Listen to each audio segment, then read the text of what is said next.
গত দুদিনের টানা বর্ষণে ভারতের ত্রিপুরার পাহাড়ি ঢলে ফেনীর মুহুরী নদীর 4টি স্থানে ভাঙন, 4 গ্রাম প্লাবিত হয়েছে। ফেনীর ফুলগাজীর উত্তর দৌলতপুর থেকে বিস্তারিত জানাতে যুক্ত হচ্ছেন আমাদের প্রতিনিধি দিদারুল আলম। দিদারুল, আমরা যতটুকু জানতে পেরেছি এখন পর্যন্ত যে ফেনীতে ভারী বৃষ্টিপাত এবং ভারতের যে উজান থেকে নেমে আসা ঢলে মুহুরী নদীর পানি বিপদসীমার 130 সেন্টিমিটার উপর দিয়ে আসলে প্রবাহিত হচ্ছে এবং বিভিন্ন জেলার বাঁধ ভেঙে গেছে, যেটা আসলে বিভিন্ন উপজেলাতেও ভেসে গেছে।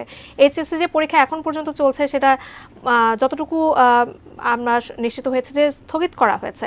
আমরা বিস্তারিত আসলে আপনার কাছ থেকে জানতে চাই যে প্রশাসন থেকে কেমন ব্যবস্থা নেওয়া হয়েছে।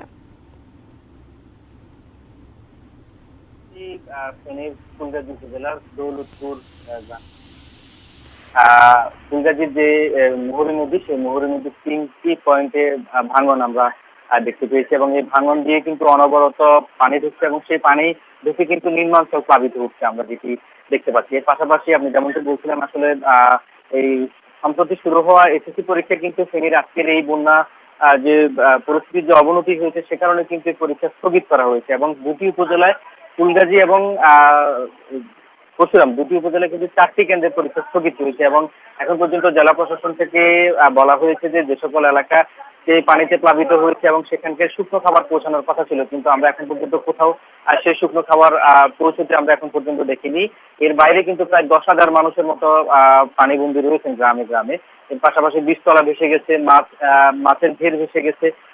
এর পাশাপাশি কিন্তু কিছুক্ষণ আগে এখানকার যে সংসদ সদস্য আলাউদ্দিন নাসির, তিনি এই এলাকা পরিদর্শন করে গিয়েছেন এবং এই কিছুক্ষণ আগেই কিন্তু এখানকার যে পানি সম্পদ প্রতিমন্ত্রী, তিনি কিন্তু এই স্থানটি দেখতে এসেছেন এবং তিনি বলছেন যে এই যে মুহুরী যে নদীটি রয়েছে এটি আসলে ভারতের ত্রিপুরা থেকে যে পাহাড়ি যে ঢল, সে পাহাড়ি ঢলের পানির জন্যই কিন্তু আসলে এই নদীটি সব সময় এই পানি বহন করে এবং এর পাশাপাশি যখন থেকে এই নদীর বাঁধ ভেঙে যায় এরপরে কিন্তু এখানকার স্থানীয়রা সবসময় দাবি করেন যে এখানে স্থায়ী একটি বাঁধ নির্মাণের জন্য।